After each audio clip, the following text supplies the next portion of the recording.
Hello welcome back. അപ്പോൾ എല്ലാവരും സുഖമായിരിക്കുന്നല്ലോ അല്ലേ? നമ്മളിവിടെ സുഖമായിട്ടിരിക്കുന്നു. അപ്പോൾ ലാസ്റ്റ് അപ്ലോഡ് ചെയ്ത വീഡിയോക്കകത്ത് ഒരുപാട് പേര് ബിരിയാണിയുടെ റെസിപ്പി ചോദിച്ചായിരുന്നു. അപ്പോൾ ആ ഒരു ബിരിയാണി റെസിപ്പി ഇൻക്ലൂഡ് ചെയ്തിട്ടുള്ള വീഡിയോ ആണിത്. നിങ്ങൾ വീഡിയോ സ്കിപ്പ് ചെയ്യാതെ കാണുക. അപ്പോൾ ഒരു അവധി ദിവസം ഷൂട്ട് ചെയ്തൊരു വീഡിയോ ആണ് കേട്ടോ. അപ്പോൾ ഞാൻ കുറച്ച് ലേറ്റായി എണീറ്റൊക്കെ വരാനായിട്ട്. അപ്പോൾ അമ്മയാണെങ്കിൽ ഞങ്ങൾ എണീക്കുന്നതിന് മുന്നേ തന്നെ എണീറ്റ് കുടിക്കാനുള്ള വെള്ളമൊക്കെ തിളപ്പിച്ച് ചായയൊക്കെ വെച്ചായിരുന്നു. അപ്പോൾ ഞങ്ങൾക്ക് ചായയൊക്കെ എടുത്ത് തന്ന് ഞങ്ങളിങ്ങനെ പതുക്കെ ഇരുന്ന് ചായയൊക്കെ കുടിക്കുകയാണ് കേട്ടോ. അവധി ആയതുകൊണ്ട് ധൃതിയൊന്നുമില്ലല്ലോ. അത് മാത്രമല്ല, ഇപ്പം ഞാൻ ഡയറ്റ് തുടങ്ങിയതിന് ശേഷം പഞ്ചസാരയൊന്നും ഉപയോഗിക്കുന്നത് എന്താ പറയുക തീരെ കുറഞ്ഞിട്ടുണ്ട്. പഞ്ചസാരയൊന്നും ഇടാതെ തന്നെയാണ് ചായയൊക്കെ കുടിക്കുന്നത്. പ്രത്യേകിച്ച് ഇഞ്ചി ചായ കുടിക്കാനായിട്ട് ഭയങ്കര ഇഷ്ടമാണ് കേട്ടോ. അപ്പം ഇഞ്ചി ചായയാണ് രാവിലെ തന്നെ ഞങ്ങൾ കുടിച്ചുകൊണ്ടിരിക്കുന്നത്. കാപ്പി കുടിക്കുവാണെങ്കിൽ മാത്രം കുറച്ച് മധുരം വേണമെന്ന് തോന്നും. അതുകൊണ്ട് ഞാൻ കാപ്പി മാക്സിമം ഒഴിവാക്കും. അപ്പോൾ അങ്ങനെ ചായയൊക്കെ കുടിച്ച് പതുക്കെ അടുക്കളയിലേക്ക് വന്നതാണ് കേട്ടോ. ഇനിയിപ്പം പാത്തു എണ്ണീറ്റ് വരുമ്പോഴത്തേക്കും അവൾക്ക് വേണ്ടിയിട്ട് കുറച്ച് ചായ വെച്ച് വെക്കാമെന്ന് വിചാരിച്ചു. അപ്പോൾ അങ്ങനെ അവൾക്ക് വേണ്ടിയിട്ടുള്ളത് വെച്ച് വെക്കുന്നുണ്ട്. പിന്നെ അതുപോലെ ഇന്നൊരു പാൻ കേക്ക് വേണമെന്ന് അവൾ പറഞ്ഞിട്ടുണ്ടായിരുന്നു കേട്ടോ. ന്യൂട്ടെല്ല പാൻ കേക്ക് നമ്മളൊരു വീഡിയോ കണ്ടിട്ടാണ് സത്യം പറഞ്ഞു കഴിഞ്ഞാൽ റെസിപ്പിയൊക്കെ ഞാൻ ഫുള്ളായിട്ട് ഷൂട്ട് ചെയ്തതായിരുന്നു. ഉണ്ടാക്കി വന്നപ്പോഴത്തേക്കും ഫ്ലോപ്പെന്ന് വെച്ച് കഴിഞ്ഞാൽ ആ ടേസ്റ്റ് നമുക്ക് ആർക്കും ഇഷ്ടപ്പെട്ടില്ല. അതുകൊണ്ടാണ് വീഡിയോ ഫുള്ളായിട്ട് ഞാൻ കാണിക്കാത്തത്. ന്യൂട്ടെല്ല പാൻ കേക്കിൻ്റെ വീഡിയോ കണ്ടിട്ട് അപ്പോൾ അത് വേണമെന്ന് പറഞ്ഞിട്ട് ഞാൻ അതുപോലെ ചെയ്ത് നോക്കിയതാണ്. പക്ഷേ സക്സസ് ആകുമെന്ന് വിചാരിച്ച് ചെയ്തതാണ് കേട്ടോ. പക്ഷേ ആ ടേസ്റ്റ് നമുക്ക് ആർക്കും ഇഷ്ടപ്പെട്ടില്ല. അതുകൊണ്ട് പിന്നെ ഞാനത് നിങ്ങളെ ഡീറ്റെയിൽ ആയിട്ട് കാണിക്കേണ്ടെന്ന് വിചാരിച്ചു. നല്ലതാവാത്തൊരു സാധനം പിന്നെ കാണിച്ചിട്ട് കാര്യമില്ലല്ലോ. അപ്പോൾ അങ്ങനെ പാൻ കേക്കിനുള്ള എല്ലാം മിക്സ് ചെയ്ത് വെച്ചു. പിന്നെ അതുപോലെ ഇത് തക്കാളി ചമ്മന്തിക്ക് വേണ്ടിയിട്ട് സവോളയും വറ്റൽമുളകും ഇഞ്ചിയും വെളുത്തുള്ളി പേസ്റ്റും കൂടെ ഒന്ന് നന്നായിട്ടൊന്ന് വഴറ്റിയെടുക്കുകയാണ് കേട്ടോ.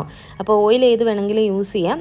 ഞാനിപ്പം വെളിച്ചെണ്ണയാണ് എടുത്തിരിക്കുന്നത്. അതിലേക്ക് 2 സവോള അരിഞ്ഞതും 2 വറ്റൽമുളകും ഇഞ്ചി വെളുത്തുള്ളി പേസ്റ്റ് ഒരു 1/2 ടീസ്പൂണും കൂടി ഇട്ടിട്ട് അത് നന്നായിട്ടൊന്ന് ഉപ്പും കൂടി ഇട്ട് വഴറ്റിയെടുത്ത് വഴണ്ട് വന്നപ്പോൾ അതിലേക്ക് നന്നായിട്ട് പഴുത്തൊരു തക്കാളിയും കൂടി ഇട്ട് കൊടുത്തു. എന്നിട്ട് അത് നല്ലോണം ആ തക്കാളിയൊക്കെ വെന്ത് നല്ല സോഫ്റ്റ് ആകുന്നിടം വരെ നമ്മൾ അതൊന്നുകൂടെ കുക്ക് ചെയ്യും. അതിനുശേഷം അതിലേക്ക് കുറച്ച് മല്ലിയിലയും കൂടി ഇട്ടിട്ട് ഒന്നുകൂടെ ഒന്ന് കുക്ക് ചെയ്ത് ഒരു 2 മിനിറ്റ് ഒന്ന് നമ്മൾ വഴറ്റിയതിന് ശേഷം തീ ഓഫ് ചെയ്ത് വെച്ചിട്ട് അതിൻ്റെ ചൂടാറി കഴിയുമ്പം ഇത് മിക്സിയുടെ ചെറിയ ജാറിലിട്ട് നല്ലോണം ഒന്ന് ഗ്രൈൻഡ് ചെയ്തെടുക്കണം. അപ്പോഴേക്കും നമ്മുടെ നല്ല ടേസ്റ്റി ആയിട്ടുള്ള തക്കാളി ചമ്മന്തി റെഡി ആയിട്ടുണ്ടാവും. അപ്പോൾ ഈ ഒരു ചമ്മന്തിക്ക് പിന്നെ നമ്മൾ കടുക് വറുത്തിടുക ഒന്നും വേണ്ട, അതങ്ങനെ തന്നെ നമുക്ക് ഉപയോഗിക്കാം കേട്ടോ. അപ്പോൾ ഇതാ കിച്ചണിൽ നമ്മൾ ഓരോന്നിങ്ങനെ കുക്ക് ചെയ്തുകൊണ്ടിരുന്ന സമയത്ത് പാത്തു ഉറക്കമൊക്കെ കഴിഞ്ഞത് എഴുന്നേറ്റ് വന്നതാണ് കേട്ടോ. അപ്പോൾ ഞാൻ പറഞ്ഞു വീഡിയോ എടുത്തുകൊണ്ടിരിക്കുകയാണ്, നീ പോയി നല്ലോണം മുടിയൊക്കെ കെട്ടി വെച്ച് ഫ്രഷ് ആയിട്ട് വായോ എന്നും പറഞ്ഞിട്ട് അവളെ പറഞ്ഞു വിട്ടതാണ്. അപ്പോൾ എല്ലാവർക്കും ഇന്ന് നെയ് റോസ്റ്റും ചട്നിയാണ്. അപ്പോൾ അതുകൊണ്ട് നെയ് റോസ്റ്റൊക്കെ റെഡിയാക്കിക്കൊണ്ടിരിക്കുകയാണ്. അപ്പോൾ ഇന്ന് തക്കാളി ചമ്മന്തിയുടെ റെസിപ്പി ഞാൻ ജസ്റ്റ് ഒന്ന് പറഞ്ഞല്ലോ. അതിൻ്റെ കൂട്ടത്തിൽ വൈറ്റ് ചട്നിയും കൂടെ ഉണ്ടാക്കിയിട്ടുണ്ടായിരുന്നു അതിനിടയ്ക്ക്. അപ്പോൾ ഇത് ഓരോരുത്തരുടെയും നെയ് റോസ്റ്റ് ഇങ്ങനെ റെഡി ആയിക്കൊണ്ടിരിക്കുന്നു. അച്ഛൻ നടക്കാൻ പോയതായിരുന്നു, നടക്കാൻ പോയിട്ട് തിരിച്ച് വന്നതാണ് കേട്ടോ. അപ്പോൾ പാത്തു തന്നെ പോയി ഡോറ് തുറന്നു കൊടുത്തു. അവൾ ഉറങ്ങുമായിരുന്നു അച്ഛൻ പോയപ്പം. അപ്പോൾ തിരിച്ച് വന്നപ്പോഴത്തേക്ക് എണീറ്റില്ല. അപ്പോൾ അവൾ വെറുതെ ഡോറിൻ്റെ പുറകിൽ നിന്നിട്ട് ഇങ്ങനെ മറിഞ്ഞ് നിന്ന് കളിക്കുവാണ് കേട്ടോ. അപ്പോൾ അച്ഛനും അമ്മയുള്ളതുകൊണ്ട് ഫുൾ ടൈം ആൾ കളിയും കാര്യങ്ങളൊക്കെ ആയിട്ട് പോകുന്നു. വെക്കേഷൻ ആയപ്പോഴത്തേക്കും അല്ലെങ്കിൽ പിന്നെ വീട്ടിൽ തന്നെ ഇരിക്കുമ്പോഴത്തേക്കും പിള്ളേർ മടുക്കുമല്ലോ. അപ്പോൾ ഇതിപ്പം വലിയ കുഴപ്പമില്ലാണ്ടൊക്കെ പോകുന്നു. അപ്പോൾ അച്ഛൻ തിരിച്ച് വന്നപ്പോഴത്തേക്കും എല്ലാവരും കൂടെ കാപ്പി കുടിക്കാനിരിക്കാൻ പറഞ്ഞിട്ട് എല്ലാവരെയും വിളിച്ച് എല്ലാവരും കൂടെ കാപ്പി കുടിക്കാനായിട്ട് ഇരിക്കുകയാണ് കേട്ടോ. അപ്പോൾ തക്കാളി ചമ്മന്തിയും വെള്ളച്ചമ്മന്തിയും ഞാൻ എടുത്ത് മേശപ്പുറത്തോട്ട് വെച്ചായിരുന്നു. ഇനിയിപ്പോൾ പാത്തുവിനുള്ള പാൻ കേക്കും കൂടെ റെഡിയാക്കണമായിരുന്നു കേട്ടോ. അപ്പോൾ ഇതാ പാൻ കേക്ക് ഞാൻ ഇങ്ങനെ ദോശയെല്ലാം ചുട്ട് കഴിഞ്ഞപ്പോൾ അതേ പാനിലേക്ക് കോരി ഒഴിക്കുകയാണ്. അപ്പോൾ ഇതാ ആദ്യത്തെ ഒരു ലെയർ ഇട്ട് അതൊന്ന് ജസ്റ്റ് ഒന്ന് ചൂടായി വന്നപ്പോൾ അതിൻ്റെ മുകളിലേക്ക് ഞാൻ കുറച്ച് ന്യൂട്ടെല്ല ഇങ്ങനെ ഒന്ന് ഇട്ട് കൊടുത്തു. എന്നിട്ട് അതിൻ്റെ മുകളിൽ വീണ്ടും ബാറ്റർ ഒഴിച്ച് അത് നമ്മൾ കവർ ചെയ്യുവാണ് കേട്ടോ. പക്ഷേങ്കിൽ ഇത് ഒരുപാട് ടൈം എടുത്തു ഇതൊന്ന് കുക്കായി വരാൻ. കാരണം 2 ലെയറായിട്ട് ഇങ്ങനെ ചെയ്തതുകൊണ്ട്. അത് മാത്രമല്ല ഇതിന് ടേസ്റ്റ് നമുക്ക് തീരെ ഇഷ്ടപ്പെട്ടില്ല. കാരണം മുട്ടയുടെ ടേസ്റ്റും അങ്ങനെയൊക്കെയുള്ളൊരു വല്ലാത്ത ടേസ്റ്റ് നമുക്ക് ആർക്കും അധികം ഇഷ്ടപ്പെട്ടില്ല കേട്ടോ. അപ്പോൾ ഞാൻ ജസ്റ്റ് പാത്തുവാണെങ്കിൽ ഭയങ്കര ഹാപ്പി ആയിട്ടിരിക്കുക കേട്ടോ. ഞാൻ പാൻ കേക്ക് ഉണ്ടാക്കുന്നത് കഴിക്കാനായിട്ട്. പാവം അത് കഴിച്ചു കഴിഞ്ഞപ്പോൾ എനിക്ക് വേണ്ടാന്നുള്ള അവസ്ഥയുമായി. അപ്പോൾ ഇതാ എല്ലാവരും ബ്രേക്ക്ഫാസ്റ്റ് കഴിച്ചുകൊണ്ടിരിക്കുകയാണ് കേട്ടോ. അപ്പോൾ പാൻ കേക്ക് ഉണ്ടാക്കിക്കൊണ്ടിരിക്കുന്നതുകൊണ്ട് അതുണ്ടാക്കി കഴിഞ്ഞ് മതിയെന്നും പറഞ്ഞ് പാത്തു ഇങ്ങനെ വെയിറ്റ് ചെയ്യണം. അങ്ങനെ പാൻ കേക്കൊക്കെ ഉണ്ടാക്കി കൊടുത്ത് പാത്തു ടേസ്റ്റ് ചെയ്യാണ് കേട്ടോ. അപ്പോൾ അത്യാവശ്യം ചൂടുണ്ടായിരുന്നു, ആ ചോക്ലേറ്റ് മെൽറ്റായിരിക്കുന്നതുകൊണ്ട്. അപ്പോൾ ആദ്യം ആൾ പറഞ്ഞു നല്ലതാണെന്ന്. അത് കഴിഞ്ഞ് ടേസ്റ്റ് നോക്കിയിട്ട് അത്ര അങ്ങ് ഇഷ്ടപ്പെടുന്നില്ല കേട്ടോ. മുഖത്തിൻ്റെ എക്സ്പ്രഷൻ മാറുന്നത് നിങ്ങൾക്ക് ഏകദേശം മനസ്സിലാകും. അപ്പനും വെച്ച് കൊടുത്തു, അപ്പനും അത്ര ഇഷ്ടപ്പെട്ടില്ല. അപ്പോൾ കുറച്ച് നേരം കഴിഞ്ഞപ്പോൾ അവൾ പറഞ്ഞു ഇതിനൊരു ടേസ്റ്റ് ഇല്ല അമ്മ, ഇതെനിക്ക് വേണ്ടാന്ന് കേട്ടോ. പിന്നെ അവൾക്ക് ഞാൻ വീണ്ടും ദോശ ചുട്ട് കൊടുക്കേണ്ട അവസ്ഥ വന്നു. അപ്പോഴത്തേക്ക് എൻ്റെ ബ്രേക്ക്ഫാസ്റ്റ് ഇതാണ്. അങ്ങനെ ഞാൻ എൻ്റെ ബ്രേക്ക്ഫാസ്റ്റ് സ്ഥിരം കഴിക്കുന്നത് നിങ്ങൾക്കറിയാമല്ലോ, പ്രത്യേകിച്ച് പറയേണ്ട കാര്യമില്ല. ഞാൻ അതിങ്ങനെ കഴിക്കുന്നു. അമ്മയും ദോശ കഴിക്കുകയാണ്. പാത്തുവിനും നെയ് റോസ്റ്റ് തന്നെ ഉണ്ടാക്കി കൊടുത്ത് അവളും അതും ചട്നിയും കൂടെ കൂട്ടി കഴിക്കുകയാണ് കേട്ടോ. അപ്പോൾ വെറുതെ സമയവും സാധനങ്ങളും വേസ്റ്റ് ആയെന്ന് വേണം പറയാനായിട്ട്. ന്യൂട്ടെല്ല പാൻ കേക്ക് ഉണ്ടാക്കിയിട്ട് ഇനി എന്തായാലും ഞാൻ ആ ഒരു പരീക്ഷണത്തിന് മുതിരത്തില്ല കേട്ടോ. അങ്ങനെ ബ്രേക്ക്ഫാസ്റ്റ് എല്ലാം കഴിഞ്ഞ് ക്ലീനിങ് ആ പാത്രങ്ങളെല്ലാം കഴുകി വെച്ചതിന് ശേഷം ബിരിയാണിക്ക് വേണ്ടിയിട്ടുള്ള പരിപാടി തുടങ്ങുകയാണ്. അപ്പോൾ ചിക്കൻ ഓർഡർ ചെയ്തായിരുന്നു. അപ്പം ചിക്കനൊക്കെ അച്ഛനൊന്ന് നന്നായിട്ടൊന്ന് ക്ലീൻ ചെയ്തെടുക്കാം കേട്ടോ. ചിക്കൻ ക്ലീൻ ചെയ്യുന്ന കൂട്ടത്തിൽ നമ്മൾ കുറച്ച് വിനീഗറും ഉപ്പും കൂടി ഇട്ട് വെച്ചിട്ട് ക്ലീൻ ചെയ്യുവാണെങ്കിൽ നല്ലോണം നമുക്ക് വൃത്തിയായിട്ട് ക്ലീനായി കിട്ടും കേട്ടോ. ഇതിപ്പോൾ 2 കിലോ ചിക്കൻ ഉണ്ട് കേട്ടോ. അപ്പോൾ ചിക്കൻ ഒന്ന് മാരിനേറ്റ് ചെയ്ത് വെക്കണം നമ്മളൊരു മിനിമം അരമണിക്കൂറെങ്കിലും. അതിന് വേണ്ടിയിട്ട് ചിക്കനിലേക്ക് ഒരു 1/2 ടീസ്പൂൺ മഞ്ഞൾപ്പൊടി, അതുപോലെ തന്നെ 3 ടീസ്പൂൺ കാശ്മീരി ചില്ലി പൗഡർ ഞാൻ ഇട്ട് കൊടുത്തിട്ടുണ്ട്. അതിൻ്റെ കൂട്ടത്തിൽ 1 ടീസ്പൂൺ സാധാ നമ്മുടെ എരിവുള്ള മുളക് പൊടിയില്ലേ അത് ഇട്ട് കൊടുത്തു. പിന്നെ ഉപ്പ് ഒരു 1.5 ടീസ്പൂണുള്ള ഉപ്പ് ഞാൻ ഇട്ട് കൊടുക്കുന്നുണ്ട്. അപ്പോൾ ഇത് 2 കിലോ ഉള്ളതുകൊണ്ടാണ് കേട്ടോ അങ്ങനെ ഇടുന്നത്. അതുപോലെ തന്നെ പെപ്പർ പൗഡറും 1 ടീസ്പൂൺ ഇട്ട് കൊടുത്തു. പിന്നെ ഇതിലേക്ക് വേണ്ടത് തൈരാണ്. നല്ല പുളിയുള്ള തൈരാണെങ്കിൽ നിങ്ങൾ കുറച്ച് ഉപയോഗിക്കുക. പുളി കുറവുള്ള തൈരാണെങ്കിൽ ഒരു 2 ടേബിൾ സ്പൂൺ നമുക്ക് ഇട്ട് കൊടുക്കാം കേട്ടോ. അപ്പം അതെല്ലാം കൂടി ഇട്ടതിന് ശേഷം ഇതെല്ലാം കൂടെ നന്നായിട്ടൊന്ന് യോജിപ്പിച്ച് മിക്സ് ചെയ്തെടുക്കണം കേട്ടോ. ചിക്കനിലേക്ക് ഇത് മസാലയെല്ലാം നന്നായിട്ടൊന്ന് കോട്ടായി വരണം. അപ്പോൾ അതിന് വേണ്ടിയിട്ട് എല്ലാം കൂടെ നല്ലോണം ഒന്ന് ഞാൻ മിക്സ് ചെയ്തെടുക്കുകയാണ്. അങ്ങനെ കൈകൊണ്ട് തന്നെ മിക്സ് ചെയ്താലായിരിക്കും നല്ലോണം ആ പീസുകളൊക്കെ പിടിക്കുക. അപ്പോൾ അങ്ങനെ അതെല്ലാം മിക്സ് ചെയ്ത് ഒരു അരമണിക്കൂറെങ്കിലും നമുക്കിതൊന്ന് മാറ്റി വെക്കണം കേട്ടോ. അപ്പോഴാണ് ആ മസാല നല്ലോണം റെഡി ആയിരിക്കുക. ഫ്രിഡ്ജിൽ വെക്കാൻ പറ്റുമെങ്കിൽ ഫ്രിഡ്ജിലേക്ക് മാറ്റി വെച്ചാലും മതി. ഞാനിപ്പോൾ അത് അടച്ച് മാറ്റി വെച്ചിട്ടുണ്ട്. ഇനിയിപ്പോൾ നമ്മൾ പാൻ വെച്ച് അതിലേക്ക് കാഷ്യൂനട്ടും കിസ്മിസും ഒക്കെ വറുത്തെടുക്കേണ്ടവർക്കാണെങ്കിൽ ആദ്യം അത് ഫ്രൈ ചെയ്തെടുക്കാം. ഇപ്പം ഞാനിപ്പോൾ ഉണ്ടാക്കുന്ന ഈ ബിരിയാണിക്കകത്തോട് ഞാനതൊന്നും ചെയ്യുന്നില്ല. നിങ്ങൾക്ക് അതും കൂടെ ചേർത്ത് കൊടുക്കാം കേട്ടോ. അപ്പോൾ അതിലേക്ക് ഞാൻ കുറച്ച് ഓയിൽ ഒഴിച്ചിട്ട് അതിലേക്ക് 2 സവോള ഫ്രൈ ചെയ്യാനായിട്ട് ഇട്ട് കൊടുത്തിട്ടുണ്ട്. നല്ല നൈസായിട്ട് അരിഞ്ഞ് 2 സവോള, മീഡിയം സൈസിലുള്ള 2 സവോളയാണ് ഇട്ട് കൊടുത്തിരിക്കുന്നത്. അപ്പോൾ എന്നിട്ട് നമ്മൾ അതിലേക്ക് ഒന്നെങ്കിൽ കുറച്ച് ഉപ്പ് അല്ലെങ്കിൽ കുറച്ച് പഞ്ചസാര ഇട്ട് കൊടുത്ത് ഈ ഒരു പരുവത്തിനാകുന്നിടം വരെ ഒന്ന് ഇളക്കി കൊടുത്തുകൊണ്ടേ ഇരുന്നാലേ നമുക്ക് ഒരേപോലെ ഒന്ന് ഫ്രൈ ആയി കിട്ടുള്ളൂ. എന്നിട്ട് ഈ ഒരു പരുവാകുമ്പോഴത്തേക്കും നമുക്കത് കോരി മാറ്റണം. ഇനി ഇട്ടിരുന്ന് കഴിഞ്ഞാൽ അത് കരിഞ്ഞു പോകും, അതിൻ്റെ ടേസ്റ്റേ മാറിപ്പോകും കേട്ടോ. അപ്പോൾ ആ ഒരു കളർ ചേഞ്ച് വന്നു കഴിയുമ്പോൾ നമുക്കത് മാറ്റാം. ഇത് കോരി മാറ്റി വെച്ചാലും ഇതിൻ്റെ കളർ നല്ല ഡാർക്കായിട്ട് വരും കേട്ടോ. അപ്പോൾ അതോർത്ത് നിങ്ങൾ ടെൻഷൻ ആവണ്ട. അങ്ങനെ ഞാൻ അതെല്ലാം വറുത്ത് മാറ്റി വെച്ചതിന് ശേഷം അതേ ഓയിലിൽ തന്നെ നമ്മൾ ചിക്കനൊക്കെ ഒന്ന് ഫ്രൈ ചെയ്യാനായിട്ട് ഇടുകയാണ് കേട്ടോ. അപ്പോൾ ചിക്കൻ ഫ്രൈ ചെയ്യുന്ന ഈ ഓയിൽ തന്നെ യൂസ് ചെയ്യുന്നത് കൊണ്ട് തന്നെ നമുക്ക് ഓയിൽ ഒട്ടും വേസ്റ്റ് ആവത്തില്ല. പിന്നെ അതുപോലെ തന്നെ ഒരു ഗുണം എന്ന് വെച്ച് കഴിഞ്ഞാൽ ഈ ഒരു പാത്രത്തിൽ തന്നെയാണ് ഞാൻ എല്ലാം ചെയ്യുന്നത്. അപ്പോൾ അതുകൊണ്ട് നമുക്ക് ഒരുപാട് പാത്രങ്ങൾ എടുക്കേണ്ടതായിട്ടും വരുന്നില്ല കുക്ക് ചെയ്യാനായിട്ട്. അപ്പോൾ അങ്ങനെ ചിക്കനെല്ലാം ഫ്രൈ ചെയ്യാനായിട്ട് ഒന്നിച്ചിട്ടു. വലിയ പാത്രം ആയതുകൊണ്ട് 2 കിലോ ചിക്കൻ ഒന്നിച്ച് ഫ്രൈ ചെയ്യാനായിട്ടിട്ടു. അപ്പോൾ ആ സമയത്ത് അച്ഛനും പാത്തും ദിനും കൂടെ കുറച്ച് സാധനങ്ങൾ മേടിക്കാനായിട്ട് കടയിലേക്ക് പോകാനായിട്ട് ഇറങ്ങിയതാണ് കേട്ടോ. അപ്പോൾ അവർ അങ്ങനെ പോയി. അപ്പോഴത്തേക്കും ഞാൻ ചിക്കനൊക്കെ ഒന്ന് തിരിച്ച് മറിച്ചും ഒക്കെ ഇട്ടൊന്ന് ഫ്രൈ ചെയ്യണം. ആ മസാലയൊക്കെ ഒന്ന് നന്നായിട്ട് അതിൻ്റെ ആ ഒരു പച്ച ടേസ്റ്റ് ഉണ്ടല്ലോ അതൊക്കെ മാറി ചിക്കൻ 2 സൈഡും ഒന്ന് കുക്കായി വരണം. ഡീപ്പ് ഫ്രൈ ചെയ്യേണ്ട ആവശ്യമില്ല, എന്നാലും അത്യാവശ്യം ഫ്രൈ ആവണം കേട്ടോ. അങ്ങനെ അത് ഫ്രൈ ആയി കഴിഞ്ഞപ്പോഴത്തേക്കും ഞാനത് കോരി മാറ്റി എടുക്കുവാണ് കേട്ടോ. അങ്ങനെ ചിക്കനെല്ലാം കോരി മാറ്റി അതേ എണ്ണയിലേക്ക് പാനിലേക്ക് തന്നെ നമ്മൾ കൊച്ചുള്ളിയും പച്ചമുളകും ഇട്ട് കൊടുക്കുകയാണ്. അപ്പോൾ കൊച്ചുള്ളി ഒരു 10-15 കൊച്ചുള്ളിയും ഒരു 3 പച്ചമുളകുമാണ് എടുത്തിട്ടുള്ളത്. നല്ല എരിവുള്ള പച്ചമുളക് ആയതുകൊണ്ടാണ് 3 എണ്ണമായിട്ട് നിർത്തിയത്. ഇത് നല്ലോണം ഒന്ന് മിക്സിയുടെ ജാറിലിട്ടൊന്ന് ക്രഷ് ചെയ്തോ അല്ലെങ്കിൽ ചതച്ചെടുക്കുകയാണെങ്കിൽ ഒന്നുകൂടെ നല്ലതാണ് കേട്ടോ. ഞാനിപ്പോൾ ജസ്റ്റ് അരിഞ്ഞെടുത്തിട്ടേ ഉള്ളൂ. നിങ്ങൾ ചതച്ചെടുക്കുകയാണെങ്കിൽ അതാണ് നല്ലത്. അതിലേക്ക് 2 ടേബിൾ സ്പൂൺ ഇഞ്ചി വെളുത്തുള്ളി പേസ്റ്റും കൂടി ഇട്ട് കൊടുത്തിട്ടുണ്ട്. എന്നിട്ട് ഇത് നല്ലോണം ഒന്ന് മിക്സ് ചെയ്ത് വഴറ്റി ഇതിൻ്റെയൊക്കെ ഒരു പച്ച ടേസ്റ്റ് ഉണ്ടല്ലോ അതൊന്ന് മാറി വരുന്നിടം വരെ നമുക്കൊരു 3-4 മിനിറ്റ് ഇതിങ്ങനെ ഒന്ന് വഴറ്റി കൊടുക്കാം കേട്ടോ. പിന്നെ ഈ ഒരു ചിക്കൻ വറുത്ത ഓയിലുണ്ടല്ലോ അതിൽ നിന്ന് നമ്മളൊരു 3-4 ടേബിൾ സ്പൂൺ ഓയിൽ അരിച്ചു മാറ്റി വെക്കണം. അത് നമുക്ക് പിന്നീട് ദമ്മ് ചെയ്യുമ്പം യൂസ് ചെയ്യാനായിട്ട് കേട്ടോ. എന്നിട്ട് വേണം നമ്മളിതിലേക്ക് കൊച്ചുള്ളിയൊക്കെ ഇട്ട് കൊടുക്കാനായിട്ട്. അങ്ങനെ ഇതൊരു 3-4 മിനിറ്റ് വഴണ്ട് വരുമ്പോൾ ഇതിലേക്ക് സവോള ഇട്ട് കൊടുക്കുകയാണ്. 1 കിലോ ചിക്കന് 4 സവോള എന്നുള്ള കണക്കിലാണ് കേട്ടോ എടുക്കുന്നത്. ഇതിപ്പം 8 സവോള അരിഞ്ഞതാണ് ഇട്ട് കൊടുക്കുന്നത്. പിന്നെ 2 എണ്ണം നമ്മൾ ഫ്രൈ ചെയ്യാനായിട്ട് മാറ്റിയിട്ടുണ്ടായിരുന്നു. അങ്ങനെ മൊത്തത്തിൽ 10 സവോള നമ്മൾ എടുത്തിട്ടുണ്ട്. എന്നിട്ട് സവോളയൊക്കെ നന്നായിട്ടൊന്ന് വഴണ്ട് വരുന്നിടം വരെ ഒന്ന് വഴറ്റി കൊടുക്കുക. ഇതിപ്പോൾ എളുപ്പം വഴണ്ട് വരും, കാരണം ഒന്നാമത് നമ്മുടെ പോട്ട് നല്ല ചൂടാണ്. പിന്നെ എണ്ണയൊക്കെ ആണെങ്കിലും ഒരു മസാലമയം ഉള്ളതുകൊണ്ട് പെട്ടെന്ന് ചൂടായി വരും. അങ്ങനെ സവോള വഴണ്ട് വന്നു കഴിയുമ്പോൾ ഇതിലേക്ക് വേണ്ട പൊടികൾ ചേർത്ത് കൊടുക്കാം.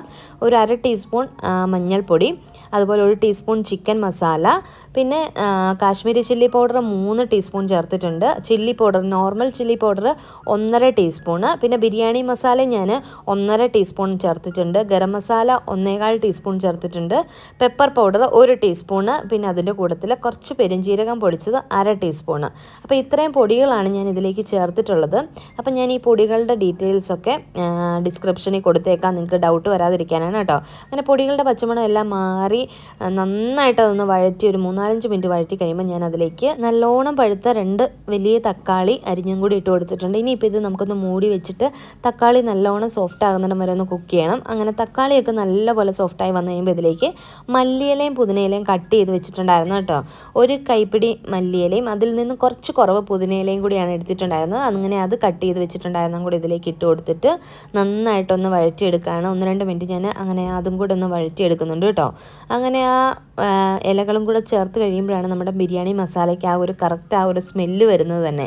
അങ്ങനെ അത് ചേർത്ത് കഴിയുമ്പോൾ പിന്നെ അതിലേക്ക് അധികം പുളിയില്ലാത്ത 2 ടേബിൾ സ്പൂൺ തൈരും കൂടെ ഞാൻ കട്ട തൈരും കൂടി ഇട്ട് കൊടുക്കുന്നുണ്ട്. എന്നിട്ട് അതെല്ലാം ഒന്ന് നന്നായിട്ട് ഇളക്കി യോജിപ്പിച്ചെടുക്കണം കേട്ടോ.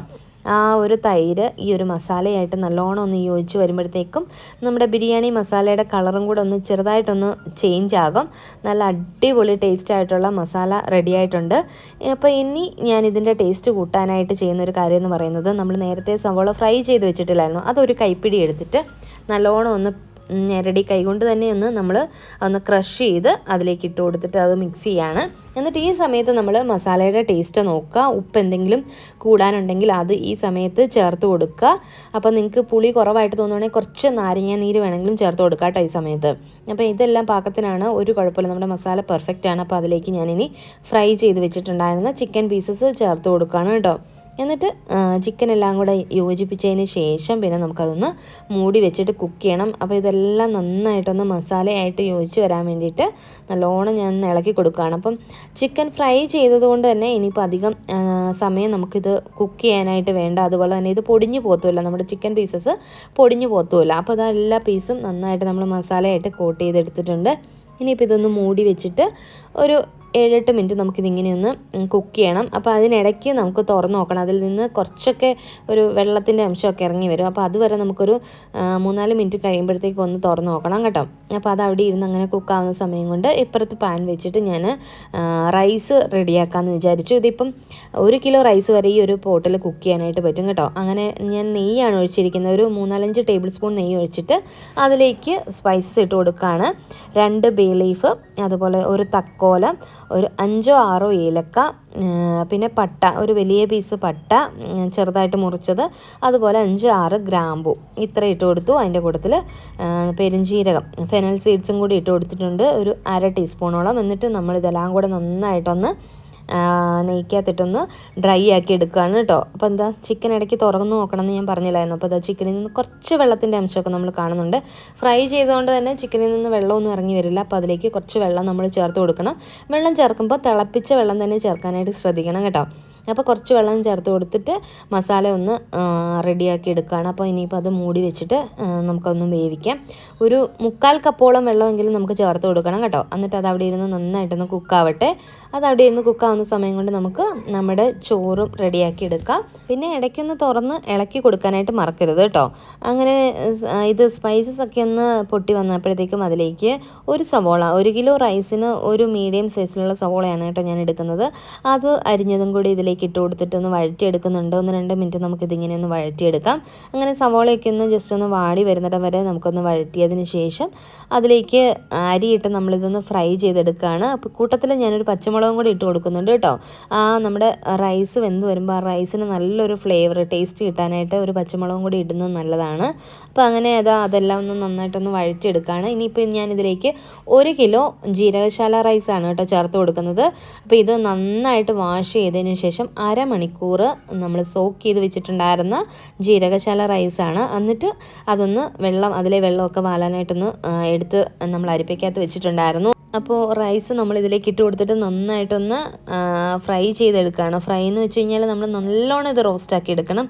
അപ്പോൾ ഒരു മീഡിയം ഹൈ ഫ്ലെയിമിലിട്ടിട്ടാണ് കേട്ടോ കൈവിടാതെ ഒന്ന് നമ്മൾ അരിയൊക്കെ ഒന്ന് ഡ്രൈ ആക്കി എടുക്കുന്നത്. അങ്ങനെ ഡ്രൈ ആക്കി എടുക്കുമ്പോൾ ഇത് പെട്ടെന്ന് വെന്ത് പോകത്തുമില്ല, അത് മാത്രമല്ല ഒട്ടി പിടിക്കത്തുമില്ല. പിന്നെ നമ്മുടെ റൈസ് നല്ല ടേസ്റ്റും ആയിരിക്കും കേട്ടോ. അപ്പോൾ ഇതേ രീതിയിലാണ് നമ്മൾ ഗീ റൈസും വെക്കുന്നത്. അത് ചിക്കൻ്റെ കൂടെ ഇട്ട് ദം ചെയ്തെടുക്കുമ്പോൾ അത് ബിരിയാണി ആകുന്നു എന്നുള്ളൊരു വ്യത്യാസം മാത്രമേ ഉള്ളൂ കേട്ടോ. അപ്പോൾ അമ്മ ഇതാ റൈസൊക്കെ നന്നായിട്ടൊന്ന് ഇളക്കി കൊടുത്തുകൊണ്ടേ ഇരിക്കുന്നുണ്ട്. ഞാൻ ബിരിയാണി മസാല ഒന്ന് തുറന്നൊന്ന് ഇളക്കിയിട്ട് കൊടുക്കുകയാണ് കേട്ടോ. അപ്പോൾ അതിൽ ഗ്രേവി നിങ്ങൾക്ക് ഇഷ്ടം അനുസരിച്ച്, ചിലർക്ക് ഡ്രൈ ആയിട്ടിരിക്കുന്നതായിരിക്കും ഇഷ്ടം, ചിലർക്ക് നല്ല ഗ്രേവി ടൈപ്പ് ആയിരിക്കും ഇഷ്ടം. അപ്പോൾ അതനുസരിച്ചിട്ട് ഗ്രേവി എത്ര വേണമെന്ന് വെള്ളം ഒഴിക്കുന്ന സമയത്ത് നിങ്ങൾ തീരുമാനിക്കുക കേട്ടോ, ബിരിയാണി മസാല ഉണ്ടാക്കുമ്പോൾ. അപ്പോൾ ഇതാ നമ്മുടെ അരിയൊക്കെ നന്നായിട്ട് ഡ്രൈ ആയി വന്നിട്ടുണ്ട്. ഇനിയിപ്പോൾ ഇതിലേക്ക് വെള്ളം ചേർത്ത് കൊടുക്കാം. അപ്പം 1 കപ്പ് ജീരകശാല റൈസിന് ഞാൻ 1.5 കപ്പ് വെള്ളമാണ് കേട്ടോ എടുക്കുന്നത്. അങ്ങനെയാണ് നമ്മളിപ്പോൾ 1 കിലോ അരി എന്ന് പറയുമ്പോൾ എങ്ങനെയാണെങ്കിലും 4 ഗ്ലാസ് അരി ആയിരിക്കും. 4 ഗ്ലാസ് അല്ലെങ്കിൽ 4.25 വരെ വരും. അപ്പോൾ അതനുസരിച്ച് 1.5 ഗ്ലാസ് വീതം ഓരോ കപ്പിനും അളന്നൊഴിക്കുക. അത് തിളപ്പിച്ച വെള്ളം വേണം ഒഴിക്കാനായിട്ട്. നല്ല തിളച്ച വെള്ളം അതിലേക്ക് ഒഴിച്ചു കൊടുത്തിട്ട് ഈ സമയത്ത് നമ്മൾക്ക് അതിൽ ഉപ്പും കൂടെ ചേർത്ത് കൊടുത്ത് ടേസ്റ്റ് നോക്കുക. എപ്പോഴും ഉപ്പിടുമ്പോൾ വെള്ളത്തിൽ കുറച്ച് ഉപ്പിൻ്റെ ടേസ്റ്റ് മുന്നിട്ട് നിൽക്കണം കേട്ടോ. അപ്പോഴായിരിക്കും വെന്ത് വരുമ്പം റൈസിലേക്ക് ആ ഒരു ഉപ്പ് കറക്റ്റ് ആവുക. അപ്പോൾ കുറച്ച് കൂടുതലായിട്ട് ഉപ്പിട്ട് വേവിക്കാനായിട്ട് ശ്രമിക്കുക. അപ്പോൾ അങ്ങനെ അതൊന്ന് നന്നായിട്ട് തിളച്ച് വന്നപ്പോഴത്തേക്കും നമ്മൾ ഉപ്പൊക്കെ ഇട്ടിട്ട് ലോ ഫ്ലെയിമിലേക്ക് ഇട്ടിട്ട് മൂടി വെച്ചിരിക്കുകയാണ്. അങ്ങനെ ഇത് അവിടെ ഇരുന്ന് കുക്കാവുന്നുണ്ട്. അപ്പോൾ ഇടയ്ക്കൊന്ന് ഇളക്കി കൊടുക്കാനായിട്ട് മറക്കരുത് തുറന്നിട്ട് കേട്ടോ. അപ്പോൾ ഇതാ ഞാനങ്ങനെ ബിരിയാണിയൊക്കെ ഉണ്ടാക്കിക്കൊണ്ടിരുന്നതിനിടയ്ക്ക് അവർ വെളിയിലൊക്കെ പോയിട്ട് തിരിച്ചു വന്നപ്പോൾ ഓറഞ്ച് മേടിച്ചിട്ട് വന്നായിരുന്നു. അപ്പോൾ ഇതാ ഓറഞ്ച് ജ്യൂസ് ആക്കുകയാണ് കേട്ടോ. അപ്പോൾ ഇത് നമ്മൾ വെള്ളമൊന്നും ചേർക്കാതെ ജ്യൂസ്, മധുരവും വെള്ളവും ഒന്നും ചേർക്കാതെ ഫ്രഷ് ജ്യൂസ് കുടിക്കാനായിട്ടാണ്. ഓറഞ്ച് എല്ലാം കഴുകിയതിന് ശേഷം കട്ട് ചെയ്ത് ഇതാ ജ്യൂസ് അടിക്കുകയാണ്. അപ്പോൾ ഇതാ അതിനു ജ്യൂസ് അടിക്കുന്നുണ്ട്. അപ്പോൾ പാത്തു ഞാനത് പ്രസ് ചെയ്യാമെന്നും പറഞ്ഞ് വന്നിട്ട് അത് പ്രസ് ചെയ്യാണ്. ഈ ചൂടത്ത് നമുക്ക് ഭയങ്കര ബുദ്ധിമുട്ടാണ് കേട്ടോ. എന്തെങ്കിലും ഇങ്ങനത്തെ ഫ്രഷ് ജ്യൂസൊക്കെ കുടിക്കുന്നത് നല്ലതായിരിക്കും. സീസണൽ ഫ്രൂട്ട്സ് ഉപയോഗിക്കുക എന്നുള്ളതാണ് മെയിനായിട്ടുള്ള കാര്യം. അപ്പോൾ ഇതങ്ങനെ ജ്യൂസ് അടിച്ചിട്ടുണ്ട്. അതിലേക്ക് വെള്ളവും ചേർത്തിട്ടില്ല, നമ്മൾ പഞ്ചസാരയും ചേർത്തിട്ടില്ല, നല്ല ഫ്രഷ് ജ്യൂസ്. അപ്പോൾ അങ്ങനെ അത് കണ്ടു കഴിഞ്ഞപ്പോൾ പാത്തു പറയും, പാത്തുന് ആ ഗ്ലാസ് ഫുള്ള് വേണം, ചെറിയ ഗ്ലാസ്സിലൊന്നും വേണ്ടെന്ന് കേട്ടോ. അങ്ങനെ ഞാൻ രാവിലത്തെ ബ്രേക്ക്ഫാസ്റ്റ് കഴിഞ്ഞ് പിന്നെ ഇതാണ് കേട്ടോ കഴിക്കുന്നത്. ഓറഞ്ച് ജ്യൂസ് കുടിച്ചിട്ടുണ്ടായിരുന്നു. അങ്ങനെ എല്ലാവരും ഓറഞ്ച് ജ്യൂസൊക്കെ കുടിച്ചു. അപ്പോഴേക്കും നമ്മുടെ ബിരിയാണി മസാല റെഡിയായി വന്നിട്ടുണ്ട്. അതുപോലെ ബിരിയാണിക്കുള്ള റൈസും റെഡിയായി വന്നിട്ടുണ്ട്. ഇടയ്ക്കിടയ്ക്ക് ഇളക്കിയിട്ട് കൊടുക്കുക. അപ്പോൾ അതിൻ്റെ വേവ് എന്ന് പറയുന്നത് ഒരു 90% കുക്കാവുക, ബാക്കി ദം ചെയ്യുന്ന സമയത്ത് കുക്കായിക്കോളും കേട്ടോ. അപ്പോൾ മസാലയുടെ ഗ്രേവിയൊക്കെ പാകത്തിനായി, ചിക്കനൊക്കെ നന്നായിട്ട് കുക്കായിട്ടുണ്ട്. ആ സമയത്ത് ഞാൻ അതിലേക്ക് റൈസൊക്കെ ഒന്ന് ഇട്ട് കൊടുക്കുകയാണ്. മേള് ഭാഗത്ത്, അടിയിൽ ചിക്കൻ തന്നെ, മേള് ഭാഗത്ത് റൈസ് ഇട്ട് കൊടുത്ത് ഒരു ലെയർ റൈസ് ഇട്ട് കൊടുത്തപ്പം അതിലേക്ക് നേരത്തെ ഫ്രൈ ചെയ്ത് വെച്ചിട്ടുണ്ടായിരുന്ന സവോളയൊക്കെ ഇട്ട് കൊടുത്തു. ഇനിയിപ്പോൾ ഈ സമയത്ത് നിങ്ങൾക്ക് കാഷ്യൂനട്ടും കിസ്മിസും ഇടണമെങ്കിൽ അതും കൂടി ഇട്ട് കൊടുക്കുക. അപ്പം ഞാനിപ്പം അത് ഇടുന്നില്ല, പകരം കുറച്ച് എണ്ണ നമ്മൾ മാറ്റി വെച്ചിട്ടുണ്ടായിരുന്നു ചിക്കൻ ഫ്രൈ ചെയ്ത്, അത് കുറച്ചൊന്ന് ജസ്റ്റ് നമ്മൾ ഒന്ന് സ്പ്രെഡ് ചെയ്തിട്ട് കൊടുക്കുന്നുണ്ട്. അതിൻ്റെ കൂട്ടത്തിൽ കുറച്ച് മല്ലിയിലയും പുതിനയിലയും, പിന്നെ അതുപോലെ തന്നെ കുറച്ച് ഗരം മസാലയും കൂടെ നമ്മൾ ഇതിൻ്റെ മേളിൽ കൂടെ തൂക്കി കൊടുക്കും കേട്ടോ. അതിൻ്റെ കൂട്ടത്തിൽ 1 ടീസ്പൂൺ നെയ്യും കൂടി ഇട്ട് കൊടുത്തിട്ടുണ്ട്. നെയ്യ് ഇടാനായിട്ട് എന്തായാലും നിങ്ങൾ മറക്കരുത് കേട്ടോ. ഇതെല്ലാം ഇടുമ്പോഴാണ് നമുക്ക് കറക്റ്റ് ഒരു ടേസ്റ്റ് കിട്ടുക. പിന്നെ അതിൻ്റെ മേളിൽ വീണ്ടും റൈസ് ഇട്ടിട്ട് അതിൻ്റെ മേളിൽ വീണ്ടും ഇതുപോലെ തന്നെ നമ്മൾ ചെയ്യുകയാണ്. പൈനാപ്പിളൊക്കെ ഉണ്ടെങ്കിൽ പൈനാപ്പിൾ ചേർത്ത് കൊടുക്കാം. അതല്ലാന്നുണ്ടെങ്കിൽ പൈനാപ്പിൾ എസൻസ് ചേർത്ത ബിരിയാണിയുടെ അതേ സ്മെല്ലിൽ നമുക്ക് ആ ഒരു ടേസ്റ്റിലും കിട്ടും. അപ്പോൾ കുറച്ച് എസൻസ് ചേർത്ത് കൊടുത്താൽ മതി കേട്ടോ, ആ ഒരു മണമൊക്കെ കിട്ടിക്കോളും. അങ്ങനെ ബിരിയാണി ദം ചെയ്യാൻ വെച്ചിട്ടുണ്ടായിരുന്നു. വേണമെന്നുണ്ടെങ്കിൽ ഫോയിൽ പേപ്പർ വെച്ച് കവർ ചെയ്ത് വെക്കാം. ഞാനിപ്പോൾ അതൊന്നും ചെയ്തിട്ടില്ല, സിമ്പിളായിട്ട് വെച്ചേക്കായിരുന്നു. ഒരു 25 മിനിറ്റ് ദം ചെയ്യാൻ വെച്ചു. എന്നിട്ട് തുറന്നപ്പോഴത്തേക്കും നല്ലോണം ആവി പറക്കുന്നുണ്ട്. നന്നായിട്ട് കറക്റ്റ് പാകത്തിന് നമ്മുടെ റൈസൊക്കെ കുക്കായി വന്നിട്ടുണ്ട് കേട്ടോ. കണ്ടില്ലേ, ഇത് നിങ്ങൾക്ക് കാണുമ്പോൾ തന്നെ മനസ്സിലാവുന്നുണ്ടാവും. പിന്നെ അതുപോലെ തന്നെ നിങ്ങൾക്ക് വേണമെന്നുണ്ടെങ്കിൽ യെല്ലോ കളർ വരാനായിട്ട് ഈ ഓയിൽ കൂടാതെ കുറച്ച് പാല് തിളപ്പിച്ചതിലേക്ക് ഈ മഞ്ഞൾപ്പൊടി ഉണ്ടല്ലോ, കുറച്ച് മഞ്ഞൾപ്പൊടി ഇട്ടിട്ട് അതിലേക്ക് എസൻസ് ചേർത്തിട്ട് അത് വേണമെങ്കിൽ ഇതിലേക്ക് ഇടയ്ക്കിടയ്ക്ക് ഇങ്ങനെ ഒഴിച്ചു കൊടുത്താലും നല്ലതായിരിക്കും കേട്ടോ. അങ്ങനെ ദം ചെയ്ത് നമ്മുടെ ബിരിയാണി നല്ല സൂപ്പറായിട്ട് വന്നിട്ടുണ്ട്. അപ്പോൾ ഞാൻ അതിൻ്റെ റൈസ് മാത്രം മേളിൽ നിന്ന് ഒന്ന് കോരി മാറ്റുകയാണ്. അല്ലാന്നുണ്ടെങ്കിൽ എല്ലാം കൂടെ ഒന്നിച്ച് മിക്സ് ചെയ്യുന്നതിനെക്കാട്ടിലും റൈസ് ഇങ്ങനെ മാറ്റി വെക്കുന്നതായിരിക്കും ഈ ബിരിയാണിക്ക് നല്ലത്. പിന്നെ നമ്മൾ സെർവ് ചെയ്യുന്ന സമയത്ത് ചിക്കനും റൈസും കൂടെ ഒന്നിച്ചിട്ട് കൊടുത്താൽ മതി. അപ്പം നല്ല പെർഫെക്റ്റ് ആയിട്ട് നമ്മുടെ ബിരിയാണി ഇരിക്കും. അപ്പോൾ ഇതാ ഞാൻ ഇങ്ങനെയാണ് സെർവ് ചെയ്യാനായിട്ട് എടുത്തിട്ടുണ്ടായിരുന്നത്. റൈസ് ഇട്ട് അതിൻ്റെ മുകളിൽ ചിക്കൻ പീസ് വെച്ചിട്ട് അതിൻ്റെ മുകളിൽ വീണ്ടും റൈസ് വെച്ചിട്ട് കുറച്ച് നമ്മുടെ സവോളയൊക്കെ ഫ്രൈ ചെയ്തിട്ട് കൊടുത്തിട്ടുണ്ടായിരുന്നു. അങ്ങനെ നമ്മുടെ ബിരിയാണിയൊക്കെ റെഡിയായി കണ്ടില്ലേ. അതിൻ്റെ കൂട്ടത്തിൽ സലാഡ് ഉണ്ടാക്കിയിട്ടുണ്ടായിരുന്നു, പപ്പടം ഉണ്ടായിരുന്നു, കുറച്ച് അച്ചാറും കൂടെ വെച്ച് കൊടുത്തിട്ടുണ്ട്. അപ്പം നമ്മുടെ പെർഫെക്റ്റ് പ്ലേറ്റ് ആയിട്ടുണ്ട്. നല്ല ടേസ്റ്റി ആയിട്ടുള്ള ബിരിയാണി കേട്ടോ. നിങ്ങൾ എന്തായാലും ട്രൈ ചെയ്ത് നോക്കണം. അപ്പോൾ ഇന്ന് ഞാൻ കുറച്ച് ബിരിയാണി കഴിക്കുന്നുണ്ട്. അപ്പോൾ ഞാൻ പറഞ്ഞായിരുന്നു 1-2 ദിവസം ബ്രേക്ക് എടുത്തായിരുന്നു ഡയറ്റിൽ നിന്ന്. ഇപ്പോൾ വീണ്ടും ഡയറ്റ് റീസ്റ്റാർട്ട് ചെയ്തിട്ടുണ്ട് കേട്ടോ. അപ്പോൾ അങ്ങനെ അന്ന് ബിരിയാണി ഞാനും കഴിച്ചിട്ടുണ്ടായിരുന്നു. ഉച്ചയ്ക്ക് മാത്രം വളരെ കുറച്ച് ക്വാണ്ടിറ്റിയിൽ കഴിച്ചിട്ടുണ്ടായിരുന്നു. കാരണം വല്ലപ്പോഴും അല്ലേ നമ്മൾ ബിരിയാണിയൊക്കെ കഴിക്കുന്നത്. അപ്പം നല്ല ടേസ്റ്റായിട്ടൊക്കെ ഉണ്ടാക്കി കഴിക്കുക. അപ്പോൾ എന്തായാലും നിങ്ങൾ റെസിപ്പി ട്രൈ ചെയ്ത് നോക്കാനായിട്ട് മറക്കരുത്. ട്രൈ ചെയ്തിട്ട് ഫീഡ്ബാക്കും അറിയിക്കണം. അപ്പോൾ ഇതായിരുന്നു നമ്മുടെ ഇന്നത്തെ വീഡിയോ. ഇഷ്ടപ്പെട്ടിട്ടുണ്ടെങ്കിൽ ലൈക്ക് ചെയ്യുക, ഷെയർ ചെയ്യുക, കമൻറ്റ് ചെയ്യുക, സബ്സ്ക്രൈബ് ചെയ്യാതെ കാണുന്നവർ സബ്സ്ക്രൈബ് ചെയ്ത് സപ്പോർട്ട് ചെയ്യുക. എല്ലാവർക്കും നന്ദി, നമസ്കാരം.